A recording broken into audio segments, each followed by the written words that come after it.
C'est alors qu'apparut le renard. Bonjour, dit le renard.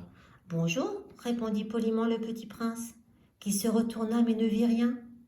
Je suis là, dit la voix, sous le pommier. Mais qui es-tu dit le petit prince. Tu es bien joli. Je suis un renard, dit le renard. Viens jouer avec moi, lui proposa le petit prince. Je suis tellement triste. Je ne puis pas jouer avec toi, dit le renard. Je ne suis pas apprivoisé. Ah, pardon, fit le petit prince. Mais après réflexion, il ajouta. Qu'est-ce que signifie apprivoiser? Tu n'es pas d'ici, dit le renard. Que cherches-tu? Je cherche les hommes, dit le petit prince. Qu'est-ce que signifie apprivoiser?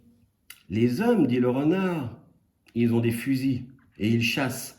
C'est bien gênant. Ils élèvent aussi des poules. C'est leur seul intérêt. Tu cherches des poules? Non, dit le petit prince. Je cherche des amis. Qu'est-ce que signifie apprivoiser? C'est une chose trop oubliée, dit le renard. Ça signifie créer des liens. Créer des liens? Bien sûr, dit le renard. Tu n'es encore pour moi qu'un petit garçon tout semblable à 100 000 petits garçons. Et je n'ai pas besoin de toi. Et tu n'as pas besoin de moi non plus. Je ne suis pour toi qu'un renard semblable à 100 000 renards. Mais si tu m'apprivoises, nous aurons besoin l'un de l'autre. Tu seras pour moi unique au monde, je serai pour toi unique au monde.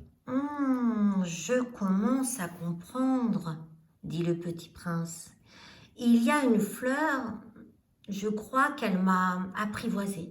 C'est possible, dit le renard. On voit sur la terre toutes sortes de choses. Oh, ce n'est pas sur la terre, dit le petit prince. Le renard parut très intrigué. Sur une autre planète? Oui, Il y a des chasseurs sur cette planète-là? non, Ah, c'est intéressant. Et les poules? non. Rien n'est parfait, soupira le renard. Mais le renard revint à son idée. Ma vie est monotone. Je chasse les poules, les hommes me chassent. Toutes les poules se ressemblent et tous les hommes se ressemblent. Je m'ennuie donc un peu.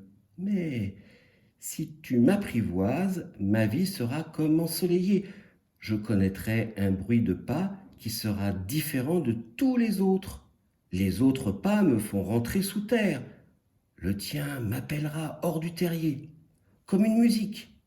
Et puis, regarde, tu vois là-bas les champs de blé? Je ne mange pas de pain. Le blé pour moi est inutile. Les champs de blé ne me rappellent rien. Et ça, c'est triste. Mais tu as les cheveux couleur d'or. Alors ce sera merveilleux quand tu m'auras apprivoisé. Le blé qui est doré me fera souvenir de toi. Et j'aimerais le bruit du vent dans le blé. Le renard se tut et regarda longtemps le petit prince. S'il te plaît, apprivoise-moi, dit-il. Je veux bien, répondit le petit prince, mais je n'ai pas beaucoup de temps. J'ai des amis à découvrir et beaucoup de choses à connaître.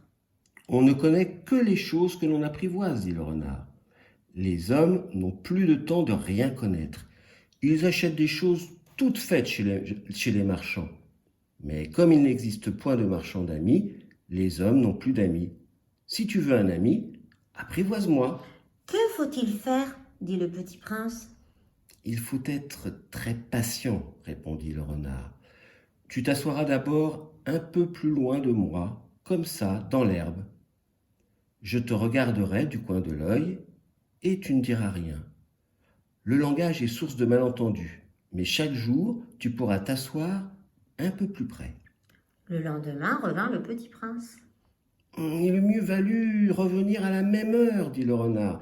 Si tu viens par exemple à 4 heures de l'après-midi, dès 3 heures, je commencerai d'être heureux. Plus l'heure avancera, plus je me sentirai heureux. À 4 heures déjà, je m'agiterai et m'inquiéterai. Je découvrirai le prix du bonheur. Mais si tu viens n'importe quand, je ne saurai jamais à quelle heure m'habiller le cœur. Il faut des rites. Qu'est-ce qu'un rite dit le petit prince. C'est quelque chose de trop oublié, dit le renard. C'est ce qui fait qu'un jour est différent des autres jours, une heure des autres heures. Il y a un rite, par exemple, chez mes chasseurs. Ils dansent le jeudi avec les filles du village. Alors le jeudi est jour merveilleux. Je vais me promener jusqu'à la vigne. Si les chasseurs dansaient n'importe quand, les jours se ressembleraient tous et je n'aurais pas de vacances.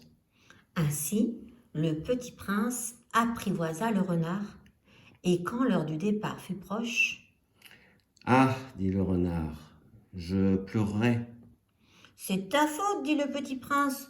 Je ne te souhaitais point de mal, mais tu as voulu que je t'apprivoise. Bien sûr, dit le renard.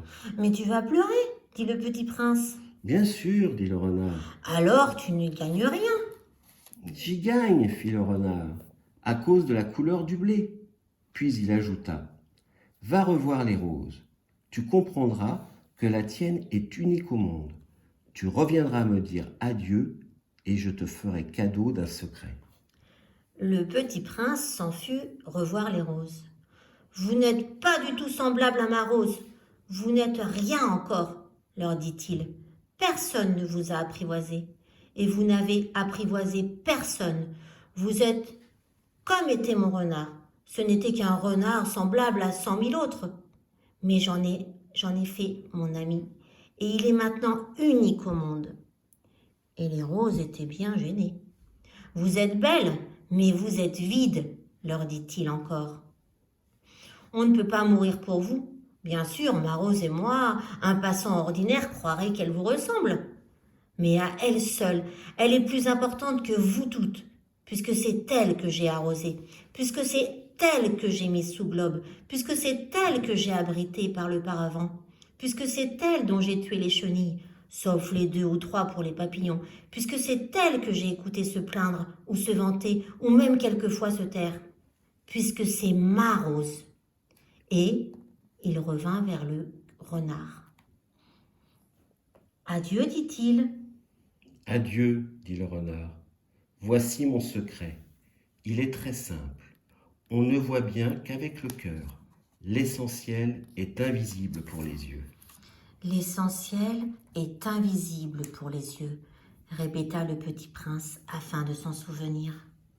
C'est le temps que tu as perdu pour ta rose qui fait ta rose si importante. C'est le temps que j'ai perdu pour ma rose, fit le petit prince afin de se souvenir. Les hommes ont oublié cette vérité, dit le renard. Mais tu ne dois pas l'oublier. Tu deviens responsable pour toujours de ce que tu as apprivoisé. Tu es responsable de ta rose. Je suis responsable de ma rose, répéta le petit prince afin de se souvenir. À suivre.